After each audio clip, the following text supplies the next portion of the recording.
ಆತ್ಮೀಯ ರೈತ ಬಂದವರೇ, ನಾನು ನಿಮ್ಮ ಸಂಜನಾ ಆಗ್ರೋ ಟ್ರೇಡರ್ಸ್ ಮಂಜುನಾಥ್. ಇವತ್ತು ಶಿವಮೊಗ್ಗ ಜಿಲ್ಲೆ, ಯಾವುದು ಶಿವಮೊಗ್ಗ ತಾಲೂಕದ ಶಿವಮೊಗ್ಗ ತಾಲೂಕು ಶಿವಮೊಗ್ಗ ಶೃಂಗೇರಿ. ತಾಲೂಕು, ಊರು ಇಟ್ಟಿಗೆಹಳ್ಳಿ. ಕರೆಕ್ಟಾ? ಹ್ಮ್ ಹೆಸರು ನಿಮ್ದು? ಶಂಕರ್ ಅಂತ. ಶಂಕರ್ ಅಂತ. ಏನ್ ಓದ್ಕೊಂಡಿದ್ದೀರಾ? Second PUC. ಮುಗಿತಾ? ಮುಗೀತು. ಈಗ ಎಷ್ಟು ವರ್ಷ ನಿಮ್ಗೆ? ನನಗೆ 26. 26. ಡಿಗ್ರಿ ಆಗ್ತಿತ್ತು, ಹ್ಮ್. ಡಿಗ್ರಿ ಓದಿದ್ರು, ಹ್ಮ್. ಮಾಸ್ಟರ್ ಡಿಗ್ರಿಗೆ ಎಂಟ್ರಿ ಆಗ್ತಿದ್ರಿ. ಹಾ ಒಳ್ಳೆ ಮೆಚುರಿಟಿ ಮೈಂಡ್ ನಿಮ್ದೀಗ. ಹ್ಮ್ ಓಕೆ. ಎಷ್ಟು ವರ್ಷದಿಂದ ನೀವು ಇದು ಅಡಿಕೆ ತೋಟ ಮಾಡ್ತಾ ಇದ್ದೀರಿ? ಒಂದ ನಾಲೆಡ್ಜ್ ನಾ ಅಪ್ಪಾಜಿ ಒಂದ 7-8 ವರ್ಷ ಆಯ್ತು. 10 ವರ್ಷ 7-8 ವರ್ಷ ಆಯ್ತು. 10 ವರ್ಷದಿಂದ ಆದ್ಮೇಲಿಂದ ತೋಟದಿಂದ ಓಕೆ. ಬರ್ತದೆ. ನಮ್ಮ ಯೂಟ್ಯೂಬ್ ಚಾನಲ್ ನೋಡಿದ್ರಿ, ನೋಡೋದೆಲ್ಲ ನಿಮಗೆ ಖುಷಿ ಅನಿಸ್ತು, ಇವರೇ ನಮಗೆ ರೈಟ್ ಪರ್ಸನ್, ಅದಕ್ಕೆ ಇವ್ರಿಗೆ ಕರ್ಸಿ ಏನ್ ಸಮಸ್ಯೆ ಅನ್ನೋದಕ್ಕೆ ಹೇಳಿದ್ರಿ. ಹ್ಮ್ ನಿಮ್ಮ ಅದೃಷ್ಟ. ನಾನು ಯಾರೇ ಕರೆದು ಮನಿ ಬಾಗ್ಲಿ ಬಂದ್ರು ಹೋಗಲ್ಲ ನಾನು. ನಂದು ಇನ್ನೊಂದು ಪರ್ಸನಲ್ ಕೆಲಸ ಇದ್ದು ಗಪ್ಪನ ಓಡೇ ಬಂದಿ ನಾನು ಅಷ್ಟೇ. ಇಲ್ಲ ನಾನು ಬರ್ತಾ ಇರ್ಲಿಲ್ಲ. ಹಾ ಒಳ್ಳೇದಾಗ್ಲಿ ಮನೋಜ್ ಅಲ್ಲ, ಶಂಕರ್. ಶಂಕರ್, ಒಳ್ಳೇದಾಗ್ಲಿ ನಿಮಗೆ. ಹ್ಮ್ ಈಗ ನಾನ್ ಬಂದಿದ್ದು ಹೋದ ವರ್ಷ 1 ಎಕರೆಗೆ ಎಷ್ಟು ಕ್ವಿಂಟಲ್ ಆಗಿತ್ತು ಅಡಿಕೆ? ಒಂದ್ 30 ಕ್ವಿಂಟಲ್, ವರ್ಷ 30 ಕ್ವಿಂಟಲ್ ಅಷ್ಟೇ. ಅಯ್ಯೋ ದೇವ್ರೆ, ನೋಡಪ್ಪ, ಬಹಳ ಬೇಜಾರಾಗ್ತಕ್ಕಂಥದ್ದು. ಹ್ಮ್ 30 ಕ್ವಿಂಟಲ್ ಅಡಿಕೆ ಆಗ್ತೈತೆ, 100 ಕ್ವಿಂಟಲ್ಗೆ ಇದನ್ನ ಹೆಂಗ್ ಅಪ್ಗ್ರೇಡ್ ಮಾಡೋದು? ಇಲ್ಲಿ ಏನು ಸಮಸ್ಯೆ ಅಂತ ಅಂದ್ರೆ, ಇದೇನ್ ಕಸ ಇದು ಹುಲ್ಲು ಬೆಳಿತೈತಲ್ಲ, ಈ ಹುಲ್ಲು ಮಳೆಗಾಲದಲ್ಲಿ ನಾನು ಒಂದು ವಿಡಿಯೋದಲ್ಲಿ ನೀಟಾಗಿ ಹೇಳಿದ್ದೀನಿ ನೋಡಿ. ಇದು ಇಷ್ಟ ಹತ್ರ ನೋಡಿ, ಇಷ್ಟ ಹತ್ರ ಬೆಳೆದೈತೆ. ಈಗ ಇಷ್ಟ ಹತ್ರ ಬೆಳೆದ್ರೆ ಮಳೆಗಾಲದಲ್ಲಿ 24 ಅವರ್ಸ್ ನೀರ್ ಏನಿರ್ತದೆ ಹರಿತಾ ಇರ್ತದೆ, ಇಲ್ಲೆಲ್ಲ ನಿಂತಿರ್ತದೆ. ಇಲ್ಲೇ ಇಡಿ ಸಾಕು, ಗೊತ್ತಾಗ್ತದೆ. 24 ಗಂಟೆ ಮಳೆಗಾಲದಲ್ಲಿ ನೀರು ನಿಂತಿರ್ತದೆ. ನೀರ್ ನಿಂತಾಗ ಏನಾಗ್ತದೆ, ಈ ಭೂಮಿಯ ರಸಸಾರ. ಹ್ಮ್ ರಸಸಾರ ಅಂತ ಅಂದ್ರೆ ಏನಪ್ಪಾ? ರುಚಿಕಟ್ಟಾಗಿ ಇರ್ತಕ್ಕಂಥದ್ದು. ಒಂದು ನಾವು ಸಾಂಬಾರ್ ಮಾಡ್ತೀವಿ, ಅದು ಉಪ್ಪು ಹುಳಿ ಖಾರ ಕರೆಕ್ಟ್ ಆಗಿತ್ತಂದ್ರೆ ಅದ್ರ pH ಅದು ರುಚಿ ಬರ್ತದೆ, ರುಚಿ ಇಲ್ಲ ಬರತ್ತೆ. ರುಚಿ ಬರಲ್ಲ. ರುಚಿ ಬರಲ್ಲ. ಇದು ಅಷ್ಟೇ ಮಣ್ಣು. ಈ ಗಿಡಗಳಿಗೆ pH ಅಂತ ಅಂದ್ರೆ ಏನು? ಅದರದ ಒಂದು ರಸಸಾರ. ವಿಡಿಯೋ ನೋಡಲ್ಲಿ, ವಿಡಿಯೋದಲ್ಲಿ ನೋಡಿ ಕರೆಕ್ಟ್ ಆಗಿ ಗೊತ್ತಾಗ್ತದೆ. ರಸಸಾರ. ರಸಸಾರ ಏನಾಗ್ತೈತೆ? pH ಜೌಗ್ ಆಗೋದ್ರಿಂದ ಇದು 0 ಅಂತ ಅನ್ಕೊಳ್ಳೋಣ. ಇದು 14 ಸ್ಕೇಲ್ ಇರ್ತದೆ. ಇದ್ರ ಮಧ್ಯೆ 7 ಬಂದ್ರೆ ಏನು? ನ್ಯೂಟ್ರಲ್. ಈ ಭೂಮಿ ತಟಸ್ಥವಾಗೈತೆ. ಇದು ಇತ್ಲಾಗೆ ಹುಳಿನೂ ಇಲ್ಲ, ಇತ್ಲಾಗೆ ಮಣ್ಣು ಶರೀರವಾಗಿನೂ ಇಲ್ಲ, ಚೆನ್ನಾಗೈತೆ ಅಂತ ಇದರ ಅರ್ಥ. ಯಾವ ಬೆಳೆ ಬೆಳೆದ್ರೆ ಗಿಡ ಚೆನ್ನಾಗ್ ಬೆಳಿತೈತೆ, ಹೌದಾ?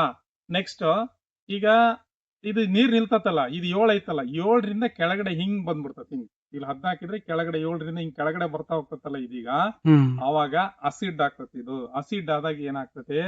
ಎಕ್ಸಾಂಪಲ್ ಒಂದೇ, ಸಾರಜನಕ ಇದ್ರೆ ಏನಾಗ್ತದೆ? ಅದು ಚೆನ್ನಾಗ್ ತೆಗೆದು ಹಟ್ಟಿ ಗೊಬ್ಬರದ ಸಾರಜನಕ ಜಾಸ್ತಿ ಇರ್ತೈತೆ, ನೀ ಕೃತಕೋ ಸಾರಜನಕ ಹಾಕ್ತಿ. ನೀರು ನಿಲ್ಲೋದ್ರಿಂದ ವಾತಾವರಣದಲ್ಲಿ 78% ಸಾರಜನಕ ಇರ್ತದೆ. ಈ ಬ್ಯಾಕ್ಟೀರಿಯಾ, ನೈಟ್ರೋ ಬ್ಯಾಕ್ಟೀರಿಯಾಗಳು ಏನ್ ಮಾಡ್ತವೆ? ವಾತಾವರಣದಲ್ಲಿ ಇರ್ತಕ್ಕಂಥದ್ದನ್ನ ತಗೊಂಡು ಜೀವನ ಮಾಡ್ತಾವ ಅವು. ಸೊ ಇಲ್ಲೇನಾಗ್ತದೆ? ಈಗ ನೀರ್ ನಿಲ್ಲೋದ್ರಿಂದ ಆ ನೀರಿನ ಮೇಲಿನ ಪದರವನ್ನು ಕಟ್ ಮಾಡ್ಬಿಡ್ತೈತಿ. ಈಗ ಮೇಲಿನ ಸಂಪರ್ಕನೇ ಇರಲ್ಲ, ನೀರ್ ಕೆಳಗಡೆ ನಿಂತ್ಕೊಂತ. ಅವಾಗ ಏನಾಗ್ತೈತಿ?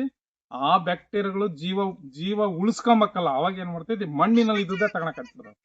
ಮಣ್ಣಿನಲ್ಲಿ ಇದ್ದು ತಗೊಂಡಾಗ ಏನಾಗ್ತೈತಿ? ಅವಾಗ ಇದಕ್ಕೆ ಮೇಜರ್ ಆಗಿ ಶರೀರ ಬೆಳಿಬೇಕಂತಂದ್ರೆ ನೈಟ್ರೋಜನ್ ಸಿಗಲ್ಲ, ಫಾಸ್ಫರಸ್ ಸಿಗಲ್ಲ, ಬೇರೆ ಬೇರೆ ಏನು ಜಿಂಕು. ಈಗ ನೋಡಿ, ಅವು ಯಾವ ನ್ಯೂಟ್ರಿಯೆಂಟ್ ಸಿಗದೇನೆ ಏನಾಗ್ತೈತಿ ಅಂತ ಅಂದ್ರೆ ಇದು ಹಳದಿ ಕಲರ್ ಆಗ್ತೈತಿ. ಇದೆಲ್ಲ ಹಳದಿ ಕಲರ್. ಮತ್ತೆ ಇದು ಸುಳಿ ತಿಗಣಿಯಿಂದ ಆಗಿರತ್ತೆ. ಇದೆಲ್ಲ ಇದು ಬಿಡಿ, ಹಳದಿ ಕಲರ್ ಆಗ್ತದೆ. ಮತ್ತೆ ಇದು ಎಲೆ ಚುಕ್ಕೆ ರೋಗ ಇಲ್ಲಿ ಕಾಣ್ತದೆ. ಇದು ಎಲೆ ಚುಕ್ಕೆ ರೋಗ ಮೇಜರ್ ಪ್ರಾಬ್ಲಮ್ ಇದೀಗ. ಅದಕ್ಕೆ ನೀವೇನ್ ಹೇಳ್ಬೇಕಂತ ನಾನ್ ಹೇಳೋದೇನಂದ್ರೆ, ನೋಡಿ, ಇದು 24 ಗಂಟೆಯಿಂದನೂ ಇದು ಬಿಸಿಲು ಸರಿಯಾಗಿ ಬೀಳಲ್ಲ. ಒಂದು ನೀರ್ ನಿಲ್ತತೆ, ಆಮೇಲೆ ಈ ನೀರಿನ ಹನಿಗಳು ಬೇರುಗಳ ಮುಖಾಂತರ ಭೂಮಿಗೆ ಇಂಗಿಸ್ತತೆ. ಅವಾಗ ಏನಾಗ್ತದೆ? ಒಂದು ಬಿಸಿಲು ಬಿದ್ರೆ ಮಣ್ಣು ಆರ್ತದೆ, ಸ್ವಲ್ಪ ಜೋಗ್ ಕಡಿಮೆ ಆಗ್ತದೆ. ಆ ರೈತರು ಮಳೆಗಾಲದಲ್ಲಿ ಜೋಗ್ ಆಗಿರ್ತವೆ. ಯಾವಾಗ ಬಿಸಿಲು ಬೀಳಕ್ ಸ್ಟಾರ್ಟ್ ಆಯ್ತು, ಒಂದು ಅಕ್ಟೋಬರ್ ಆನ್ವರ್ಡ್ಸ್ ತನ್ನಷ್ಟಕ್ಕೆ ತಾನೇ ಹಸ್ರಾಕೆಂತ ಹೋಗ್ತಾವ. ಅದು ಪ್ರಕೃತಿ ವೈಶಿಷ್ಟ್ಯ ಅದು. ಬಟ್ ಇಲ್ಲಿ ಮೇಜರ್ ಆಗಿರೋದ್ರಿಂದ, ಈ ಹುಲ್ಲು ಸಹಿತ ವರ್ಷ ಪೂರ್ತಿ ಇರೋದ್ರಿಂದ, ಇದು ಜೌಗ್ ಆಗಿ ಬಿಸಿಲು ಬೀಳದೇನೆ ಅಸಿಡ್ ಜಾಸ್ತಿ ಆಗಿ ಇದು ಪ್ರಾಬ್ಲಮ್ ಆಗ್ತದೆ. ಇದೇ ಇದ್ರ ಮೇಜರ್ ಕಾರಣ. ನೀವು ಅದಕ್ಕೆ ಏನ್ ಮಾಡಬೇಕಪ್ಪ ಅಂದ್ರೆ, ಇಂತ ಏನೋ ಮತ್ತೆ ಇನ್ನೊಂದ್ ರೀತಿಯಲ್ಲಿ ಏನ್ ಹೇಳೋದಂದ್ರೆ, ಸುಣ್ಣಬುರ್ಲಿ ನೆಲದಲ್ಲೂ ಕೂಡ ಈ ರೀತಿ ಹಳದಿ ಕಲರ್ ಬರ್ತದೆ. ಸುಣ್ಣದ ಅಂಶ ಜಾಸ್ತಿ ಆದ್ರೆ ಸುಣ್ಣಬುರ್ಲಿ ನೆಲ ಅಂತ ಕರಿತೀವಿ. ಅದಕ್ಕೆ ನೀವು ಸಲ್ಫರ್ ಹಾಕ್ಬೇಕು, ಜಿಪ್ಸಮ್ ಅಂತ ಕರೀತಾರೆ, ಅದನ್ನ ಹಾಕಿ. ಇದಕ್ಕೆ ಸುಣ್ಣ ಹಾಕ್ಬೇಕು. ಈ ಮೇಲೆ ರೈತರು ಇನ್ನೊಂದು ಬಹಳ ಏನಾಗೈತೆ ಅಂತಂದ್ರೆ, ಮಾರ್ಕೆಟ್ ಅಲ್ಲಿ ಇವತ್ತು ಇದು ಕ್ಯಾಲ್ಸಿಯಂ ಕಾರ್ಬೋನೇಟ್ ಬೇಕಾಗಿರೋದು ಸುಣ್ಣ ನಿಜವಾದ. ಇದು ಆಸಿಡ್ ಅಂದ್ರೆ ಮಣ್ಣನ್ನ ನ್ಯೂಟ್ರಲೈಸ್ ಮಾಡೋದಕ್ಕೆ. ಈ ಮಾರ್ಕೆಟ್ ಅಲ್ಲಿ ಮಾಡ್ತಿದಾರೆ ಅಂದ್ರೆ, ಆ ಸುಣ್ಣಕ್ಕೆ ಮೆಗ್ನೀಷಿಯಂ, ಸಲ್ಫರ್ ಇಂಥವನ್ನೆಲ್ಲ ಹಾಕಿ ಇದಕ್ಕೂ ನ್ಯೂಟ್ರಿಯೆಂಟ್ಸ್ ಹಾಕಿವ್ ಅನ್ಕೊಂಡು ರೈತರಿಗೆ ಮಾರಿಸ್ತಾರೆ. ಅದು ಇಂಥ ಒಂದು ತೋಟಗಳಿಗೆ, ಇಂಥ ಪರಿಸ್ಥಿತಿ ಇರ್ತಕ್ಕಂತಹ ಒಂದು ಹೊಲಗಳಿಗೆ, ತೋಟಗಳಿಗೆ ಅದು ಯೋಗ್ಯವಾಗಿದ್ದಲ್ಲ. ಇದಕ್ಕೆ ಯೋಗ್ಯವಾಗಿರೋದಂದ್ರೆ ಏನು, ಕೃಷಿ ಸುಣ್ಣ ಬರ್ತದಲ್ಲ, ಅದೇ ಯೋಗ್ಯವಾಗಿದ್ದು. ಹಂಗಾರೆ 1 ಎಕರೆಗೆ ಎಷ್ಟು ಹಾಕ್ಬೇಕು, ನೀವು ಮಣ್ಣು ಪರೀಕ್ಷೆ ಮಾಡ್ಸಿದ್ರೆ ಗೊತ್ತಾಗ್ತದೆ. ಆ ಮಣ್ಣಿನ ರಸಸಾರ ಅನುಗುಣವಾಗಿ ಹಾಕ್ಬೇಕು, ಮತ್ತೆ ಉಳುಮೆ ಮಾಡ್ಬೇಕು, ನೀರ್ ನಿಲ್ದಂಗೆ ಇದನ್ನ ಸರಾಗವಾಗಿ ಹರಿದಾಗಂಗ ನೋಡ್ಕೋಬೇಕು. ಇದಕ್ಕೆ ತಕ್ಕಂತೆ ನ್ಯೂಟ್ರಿಷನ್ ಕೊಟ್ಬಿಟ್ರೆ ಸರಿ ಆಗ್ಬೋದು. ನಿಂದ 30 ಕ್ವಿಂಟಲ್ ಇವತ್ತು ಬಂದಿರೋ ಅಡಿಕೆ ನೆಕ್ಸ್ಟ್ ಎಷ್ಟು ಹೋಗೋದಂದ್ರೆ ಹಂತ ಒಂದ್ ವರ್ಷ ಕನಿಷ್ಠ ಅಂತ ಅಂದ್ರೆ ಒಂದು 70-80 ಕ್ವಿಂಟಲ್ ಆದ್ರೆ ಎಕರೆಗೆ ಬರ್ಬೇಕು. ಅವ ರೈತ ಉಳಿತಾನೆ. ಇಲ್ಲ ಅಂದ್ರೆ ಈ 30 ಕ್ವಿಂಟಲ್ ಬರೀ ಕೂಲಿಯರಿಗೆ ಈ ಬೇಸಾಯ ಮಾಡಿದ್ದು ನೀನ್ ಬಂದ್ ಹೋಗಿದ್ದಕ್ಕೂ ಇದಕ್ಕೆ ಸಮ ಆಗ್ಬೋದು. ಇನ್ನೆಲ್ಲಿ ಆರ್ಥಿಕವಾಗಿ ನೀನ್ ಅಭಿವೃದ್ಧಿ ಆಗ್ತೀಯ? ನಗಿ ಬರ್ತದಲ್ಲ. ಯಾಕೆ ಆಗ್ತಾ ಇರೋದು ಹಂಗೆ ಅಲ್ಲ. ಮತ್ತೀಗ ಆಗ್ತಿರೋದ್ ಹಂಗೆ. ಹೆಸರಿಗೆ ಮಾತ್ರ 9 ಎಕರೆ ಅಡಿಕೆ ತೋಟ ಐತೆ, ಆದ್ರೆ ಆದಾಯ ಇಲ್ಲ. ಆಮೇಲೆ ಇನ್ನೇನ್ ಮಾಡ್ತಾರೆ, ಈಗ ಗಂಡು ಹೆಣ್ಣುಗಳ ವಿಚಾರದಲ್ಲೂ ಅದೇ ಆಗ್ತದೆ. ನಂದು ಅಡಿಕೆ ತೋಟ 10 ಎಕರೆ ಐತೆ, ಅದ್ರ ಅತಿ ಬುದ್ಧಿವಂತ ಏನ್ ಮಾಡ್ತಾನೆ, ಹೆಣ್ಣು ಕೊಡೋನು ಅಡಿಕೆ ತೋಟಗಳು ಎಷ್ಟು ಬಿಡ್ತವೆ, ಅದು ಶರೀರ ಹೆಂಗೈತೆ, ಅಡಿಕೆ ಗುಣ ಎಷ್ಟು ಬಿಡ್ತವೆ, ಅದ್ರ ಮ್ಯಾಲೂ ಹೆಣ್ಣು ಕೊಡ್ತಾರ. ಹಂಗ ಆಗ್ಬಿಡ್ತದ ಬರೋ ದಿನಗಳು. ಈ ಹೆಸರಿಗಷ್ಟೇ ಅಡಿಕೆ ತೋಟ ಇದ್ರೆ ಸಾಕಾಗಲ್ಲ, ಅದ್ರದ್ದು ಫಲ ಏನ್ ಬರ್ತತೆ, ಅದರಿಂದ ನಾವು ಅಭಿವೃದ್ಧಿ ಆಗೋದಕ್ಕೆ ಮಾಡಿರೋದು ಇವೆಲ್ಲ. ಸೊ ಅದು ಇಂಪಾರ್ಟೆಂಟ್ ಆಗ್ತತೆ ನೋಡಿ. ಇಷ್ಟು ಜೌಗ್ ಆಗೋದಕ್ಕೆ ಮಾಹಿತಿ ಸಿಕ್ತು ನಿಮ್ಗೆ. ಸೊ ಧನ್ಯವಾದಗಳೊಂದಿಗೆ ನಿಮ್ಮ ಸಂಜನಾಗರ ಟ್ರೇಡರ್ಸ್ ಮಂಜುನಾಥ್. ಆಮೇಲೆ ನಾನು ಇವರಿಗೆ ಏನು ಹೆಸರು ಶಂಕರ್ ಅವರೇ ಮಾತು ಕೊಡ್ತಾ ಇದೀನಿ ನಿಮ್ಗೆ, ಕರೆಕ್ಟ್ ನನಗೆ 1 ವರ್ಷ ಇದನ್ನ ಕೊಡಿ, ತೋಟ ನಾನು ಹೇಳಿದಂಗ್ ಮಾಡು. ನೀನ್ ಆಮೇಲೆ ಬಂದ್ರೆ ಬಾ, ಬಿಟ್ರೆ ಬಿಡು, ನಿನ್ ಚಾಯ್ಸ್. ಯಾಕಂದ್ರೆ ಸಮಸ್ಯೆ ಇದ್ದಾಗ ಅದನ್ನ ಸರಿ ಮಾಡ್ಕೊಡೋದು ನನ್ ಜವಾಬ್ದಾರಿ. ಇದನ್ನ ಒಂದೇ ಔಷಧಿ ಹೊಡೆದಿಂದ ಇದು ಕಲ್ಲರ್ ಎಲ್ಲ ಹಸಿರಂಗ ಮಾಡ್ಕೊಡ್ತೀನಿ. ಒಂದು ಎರಡನೇದು ಬೇಡ, ಇನ್ನೊಂದು ಔಷಧಿ ಬೇಕಾಗ್ಬೋದು. 2 ಔಷಧಿ ಸಂಪೂರ್ಣ ತೋಟ ಸರಿ ಮಾಡ್ಕೊಡ್ತೀನಿ. ಮಳೆಗಾಲದಲ್ಲಿ ಒಂದ್ ಮಣ್ಣು ಪರೀಕ್ಷೆ ಮಾಡ್ಸಿಲ್ಲ, ನವಿಲೆ ಇದೆಯಲ್ಲ ನಮ್ಮ ತೋಟಗಾರಿಕೆ ಇಲಾಖೆಯಲ್ಲಿ ಒಂದ್ ಮಣ್ಣು ಪರೀಕ್ಷೆ ಮಾಡ್ಸೋ. 2 ಎಕರೆ ನೋಡಿ, ಈ ಸರೌಂಡಿಂಗ್ ಇಂದ 1 ಫೀಟ್ ತಗ ಇದ್ರದ್ದು ಅದ್ರದ್ದು ಒಂದು ಸೆಟ್ ಮಾಡ್ಕ. ಹಂಗೆ ಆ ಮೇಲ್ಗಡೆ ತೋಟ ಕಾಣತಲ್ಲ, ಅದು ನಿಮ್ದು ಅಂತ ಅದ್ರದ್ದೊಂದು ಮಾಡ್ಕ. ಅಂದ್ರೆ ಈ ನೀರ್ ನಿಲ್ಲಲ್ಲೇ ಎಲೆಗಳು ಒಂಥರ ಇದಾವೆ, ಆ ಕಡೆನೆ ಒಂಥರ ಇದಾವೆ ಎಲೆಗಳು. ಅದ್ರ ಡಿಫ್ರೆನ್ಸ್ ಗೊತ್ತಾಗ್ತದೆ, ಅದ್ರದ್ದು ಗೊತ್ತಾಗ್ತದೆ. ಹಿಂಗೆ ಒಂದ್ 5-6 ಸೆಟ್ ತಗೊಂಡೋದ್ರು ಪರವಾಗಿಲ್ಲ, ನೀಟಾಗಿ ಮಾಡ್ಕೊಡಕ್ ಹೇಳೋರಿಗೆ.